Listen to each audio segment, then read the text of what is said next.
Imagine a heat so absolute, it feels like a heavy weight pressing against your chest. A heat that silences the birds and sends even the scorpions scurrying for the shadows. This is the heat of the great salt deserts of ancient Persia. It is a place where the sun is not merely a celestial body, but a fierce and unrelenting emperor. And yet, in the center of this furnace, people did not just survive, they thrived. They did not have electricity, they did not have modern machines, but they had something far more powerful. They had the ability to listen to the earth and the sky. Tonight, we will travel back 3,000 years to uncover a lost secret. We will watch as human hands build a machine made of mud and brick, a machine that could catch the invisible wind and turn the burning desert air into a cool, refreshing spring breeze. This is Of the Wind Catchers. The story begins in the city of Yazd. To understand the genius of the wind catcher, we must first understand the enemy it was built to defeat, the summer. In Yazd, the world is painted in only two colors, the blinding blue of the sky and the dusty beige of the earth.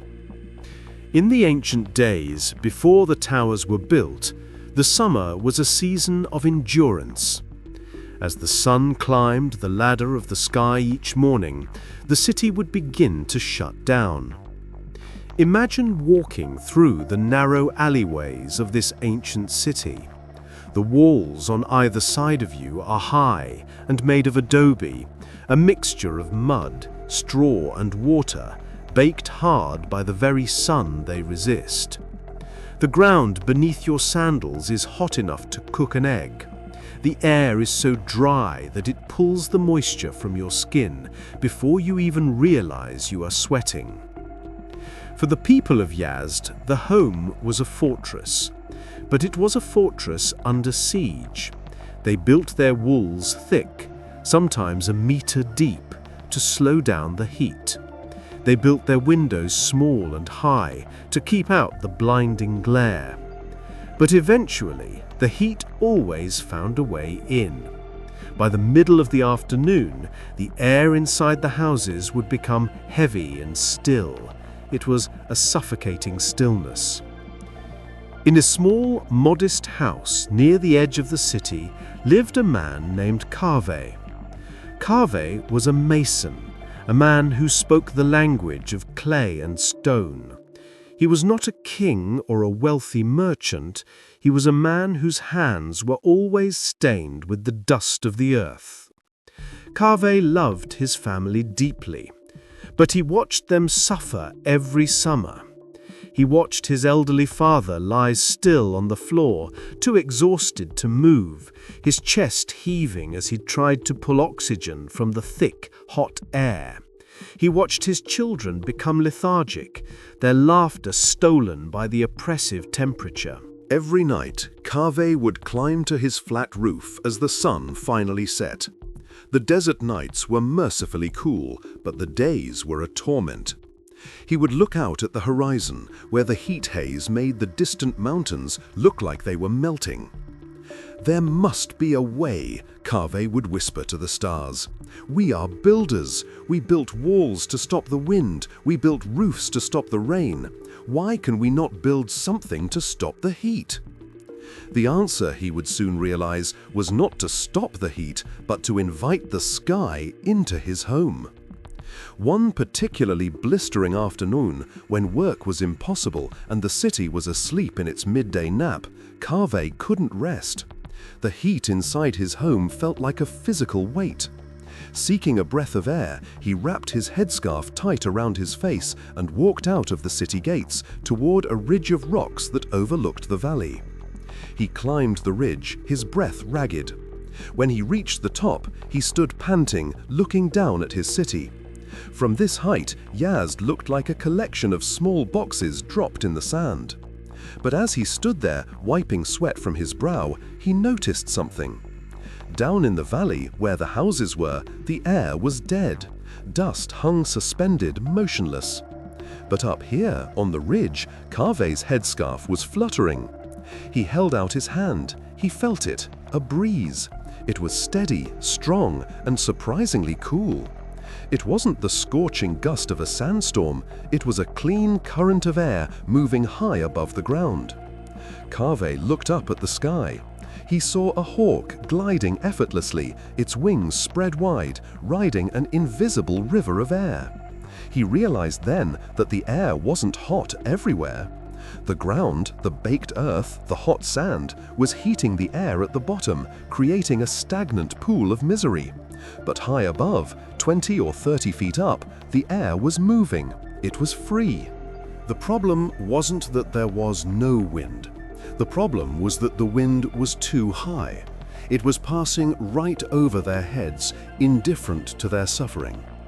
A thought struck Kaveh, sharp and sudden. If the wind will not come down to us, he thought, we must reach up and grab it. He sat on that rock for hours, his mind racing. He began to draw in the dust with a stick. He drew a house. Then, rising from the roof of the house, he drew a tower, a tall, hollow chimney. If I build a tower, he muttered, and I open the top to the wind, the breeze will hit the opening. It will have nowhere to go but down. But then a doubt crept in. But if I bring the wind down, it will just be hot wind. It will be like sitting in front of a baker's oven. He needed something else. He needed a way to cool the wind before it touched his family. Kaveh closed his eyes and thought about the coolest thing he knew. The answer was beneath his feet. Under the city of Yazd, there was a miracle. It was called a qanat. The qanats were ancient underground tunnels dug by hand that stretched for miles toward the mountains. They tapped into the water table deep underground and brought snowmelt from the peaks down to the desert cities.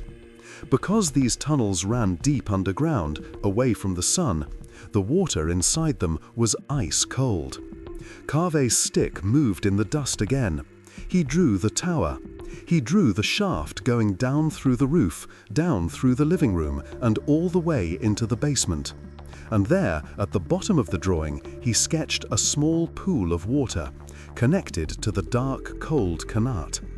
The plan formed in his mind like a vision. The tower would catch the high wind. The wind would be forced down the throat of the tower. It would rush into the basement and slam into the cold water. And then, magic. Evaporation. The dry, hot air would drink up the moisture from the water. As the water turned to vapor, it would absorb the heat. The air would become heavy, cool, and damp. It would flow up from the basement and fill the house, pushing the hot, stale air out the windows. It was a machine that breathed. Kaveh stood up. The sun was setting. He had a plan. But a plan in the dust is easy. Building it with mud and brick would be the challenge of his life. The next morning, Kaveh gathered his tools. He needed help, so he called upon his two brothers, Rostam and Farhad. They were strong men, skilled in the art of making adobe. But when Kaveh explained his idea, they looked at him with worry. "A hole in the roof?" Rostam asked, squinting at the sketch. "Brother, we spend our lives sealing cracks to keep the heat out. You want to build a giant mouth to swallow the desert air." "It is not the desert air I want," Kaveh corrected, his eyes bright with intensity. "It is the sky air, and we will tame it with water." Despite their doubts, they trusted Kaveh, and so the great work began. The first step was not building up, but digging down. They started in the basement of Kaveh's home. The air there was musty and dim. They broke through the floor, digging down until they found the channel of the qanat that ran beneath their neighborhood. The smell of damp earth and flowing water filled the small space. It was a smell of life. They widened the basement, creating a room called a Shabistan. This would be the heart of the cooling system. They lined the floor with beautiful blue tiles, the color of a mountain lake.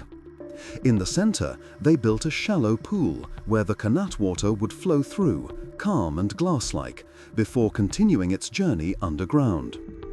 Once the heart was ready, they began to build the lungs. They moved to the roof. The preparation of the materials was a ritual in itself. In the desert, you build with what the desert gives you. They gathered clay, sticky and dense. They mixed it with water and straw. The straw was crucial. It acted like the veins in a muscle, holding the mud together so it wouldn't crack when it dried. They mixed the mud with their feet, stomping in rhythm, sweating under the morning sun.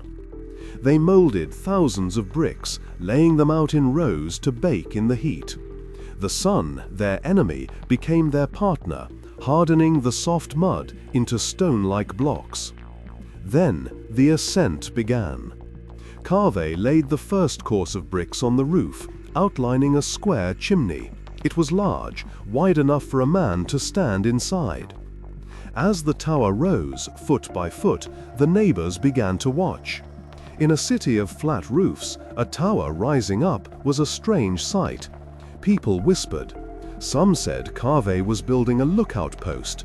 Others said he had gone mad from the heat and was building a stairway to the sun. Kaveh ignored them. He was focused on the internal anatomy of the tower. He didn't just build a hollow tube. Inside the chimney, he built an X shape out of thinner bricks, dividing the tower into 4 separate vertical shafts. This was the genius of the design. By dividing the tower, it could catch the wind no matter which direction it blew from. If the wind came from the north shaft would catch it and push it down. But the genius didn't stop there. "What about the smoke?" Farhad asked one day as they plastered the inside of the shaft smooth. "If the air comes down, where does the hot air inside the house go?" Kaveh pointed to the southern shaft, the one facing away from the wind. "The wind pushes down here," he explained, "but on the other side, the suction of the passing wind will pull air out. The tower will inhale cool air and exhale hot air at the same time." It was fluid dynamics, understood not through equations, but through intuition and observation. Week after week they worked. The tower grew taller, 10 feet, 20 feet, 30 feet above the roof. It was dangerous work. They stood on rickety wooden scaffolding, balancing on the narrow rim of the tower, the wind tugging at their clothes. Up there, Kaveh could feel it. The wind was stronger. It was consistent. He could feel the temperature difference on his skin. He knew he was right. Finally, they reached the top. They constructed the vents, tall vertical slits that looked like elegant eyes. They placed wooden beams to reinforce the structure, beams made of termite-resistant wood brought from far away. They covered the outside of the tower with a smooth layer of mud and straw, polishing it until it looked organic, as if the house had grown a natural limb reaching for the sky. It was finished, a Badgir, a wind catcher. It stood silent and imposing against the blue sky. Now they had to wait for the test. The true test of a wind catcher is not in the cool of spring, but in the fury of midsummer. July arrived with a vengeance. The heat was a physical assault. The stones of the street were too hot to touch. The city of Yazd fell into a stupor. Kaveh gathered his family, his father, his wife, his children, and his skeptical brothers. They descended into the newly built Shabistan, the basement room with the blue-tiled pool. The air in the basement was stagnant. It was cooler than the roof, yes, but it was still stuffy, heavy with the smell of drying mud. "Open the damper," Kaveh said softly to Rostam. At the bottom of the tower shaft, inside the basement, Kaveh had installed 2 wooden doors that could be used to close off the tower in winter. Currently, they were shut tight. Rostam reached up and unlatched the wooden doors. He swung them open. For a moment, nothing happened. The family held their breath. The silence in the room was thick.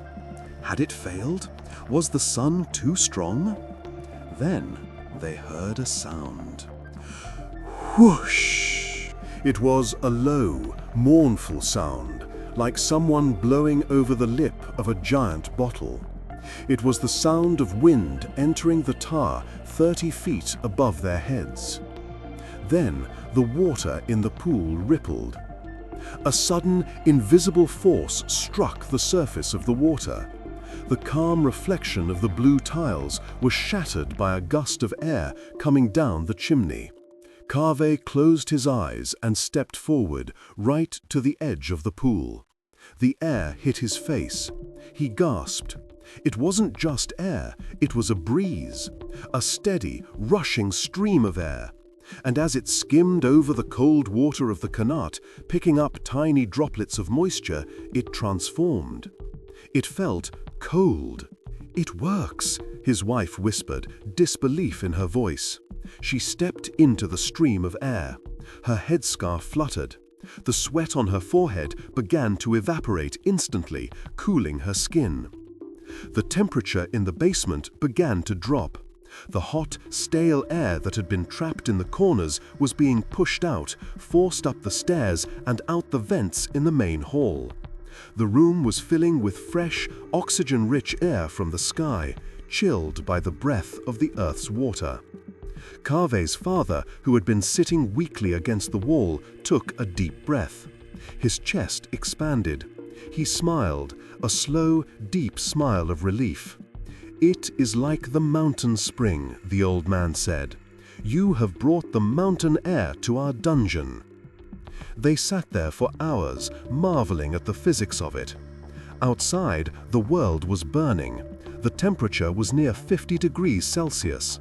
But inside the Shabastan, sitting by the pool under the wind catcher, it was 20 degrees cooler. It was a sanctuary. They didn't need fuel. They didn't need slaves to fan them. As long as the wind blew and the earth turned, their home would be cool. News of Kaveh's tower traveled faster than a sandstorm. At first, the neighbors came just to see. They would step into Kaveh's house, wiping sweat from their brows, and then freeze in shock as the cool breeze hit them. They would look up at the hollow shaft, trying to understand the magic. "Build one for me," became the chant of the city.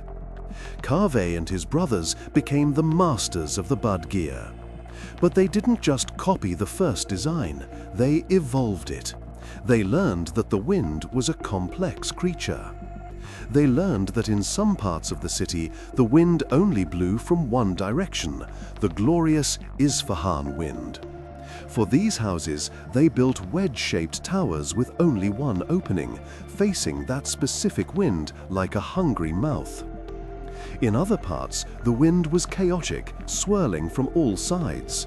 There, they built magnificent octagonal towers, capturing the breeze no matter where it turned. They learned to make the towers taller to catch faster winds. They learned to carve intricate ridges on the outside of the towers to strengthen them against mudslides and earthquakes. The architecture of Yazd began to change. The skyline, once flat and monotonous, became a forest of beautiful towers. They were decorated with intricate brickwork, geometric patterns that played with the light and shadow of the sun. But the wind catchers were more than just air conditioners. They changed the culture of the people.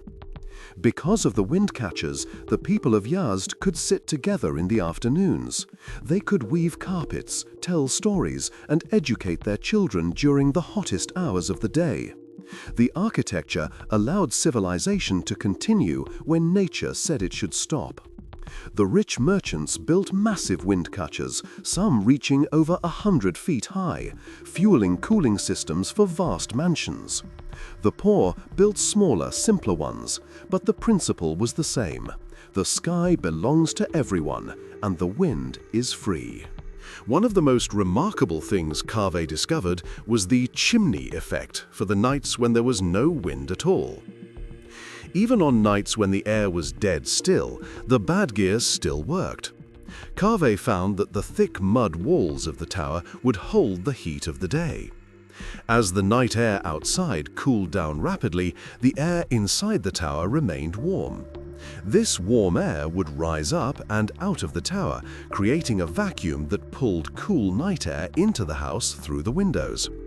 It was a breathing cycle that never stopped, inhaling during the day, exhaling during the night. Years turned into decades, decades turned into centuries.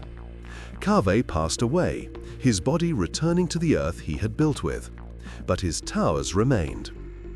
Wars swept through Persia. Kings rose and fell. Armies marched past the city of Yazd. But the city remains safe, protected not just by its walls, but by its ability to survive the environment. While other cities were abandoned when the climate shifted or resources ran dry, Yazd persisted. The windcatchers became a symbol of Persian identity. They represented a philosophy of life. Do not fight nature, work with it. Do not try to dominate the sun, try to understand it. Let us jump forward in time to the present day. If you travel to Iran now, you can take a bus across the dusty plains to the city of Yazd. It is a UNESCO World Heritage Site, a jewel of history.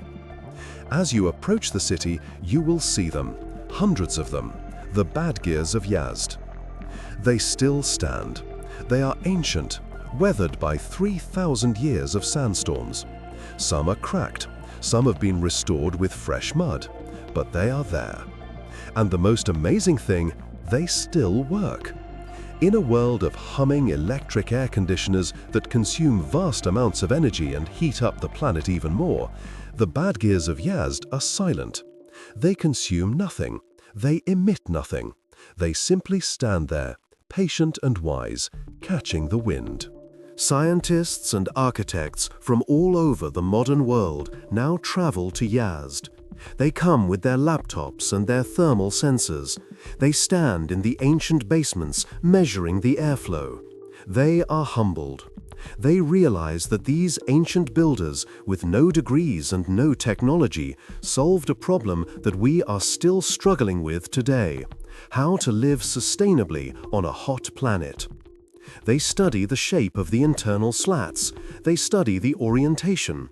They are trying to learn how to build modern skyscrapers that breathe like the ancient mud houses of Kaveh. Now let us return to the imagination. Picture yourself in that ancient house in Yazd. The sun has finally set. The desert sky is a deep, bruised purple, fading into the velvet black of night. The stars are coming out, brighter and clearer than you have ever seen them, diamonds scattered on black silk. You are lying on a rug in the Shabistan. The room is dim, lit only by a small oil lamp casting dancing shadows on the blue tiles. The sound of the world outside is gone. The marketplace is quiet. The camels are sleeping. All you hear is the soft, rhythmic sound of the wind. Whoosh, hush, whoosh, hush. It is a lullaby sung by the architecture itself. You watch the water in the small pool ripple gently. You feel the cool air brushing against your cheek, smelling of wet clay and clean night. It is a feeling of perfect safety. The desert is harsh, yes. The sun is cruel, yes. But here, in this sanctuary built by human hands, you are protected. You think about the thousands of bricks that make up the walls around you. You think about the hands that molded them. You think of the builders who stood on the high scaffolding, looking out at the horizon, dreaming of a cool breeze. They built this for you. They built this so you could rest. The wind catcher stands above you, a silent guardian in the night. It catches the moonlight now, just as it caught the sunlight during the day. It never sleeps so that you can. As your eyes grow heavy, you realize the profound lesson of the wind catcher. We often think that to be safe, we must close ourselves off from the world. We build walls, we lock doors. But the Windcatcher teaches us that true comfort comes from opening up. It comes from letting the outside in, but guiding it, tempering it, making it a friend. The air you breathe is the same air that travels over the mountains and the oceans. It connects you to everything. And as the cool breeze settles over you like a soft blanket, you drift deeper into relaxation. The heat is a memory. The thirst is gone. There is only the cool, flowing peace of the night. Conclusion: the architecture of dreams. As we leave the city of Yazd in our minds, shrinking away from the towers until they are just specks in the sand, we take this feeling with us. Of the Windcatchers is more than history. It is a reminder of human resilience. No matter how hot the day, no matter how harsh the environment, there is always a way to find coolness and peace. Sometimes we just have to build a tower and wait for the wind. The builders of the past have done their work. History is told. The lesson is learned. Now the night belongs to you. The darkness is cool and inviting. Let your breathing mimic the slow, steady flow of the wind through the tower. Inhale, deep and slow. Exhale, releasing the heat of the day. Inhale the cool, exhale the worry. You are safe. You are cool. You are at rest. Good night.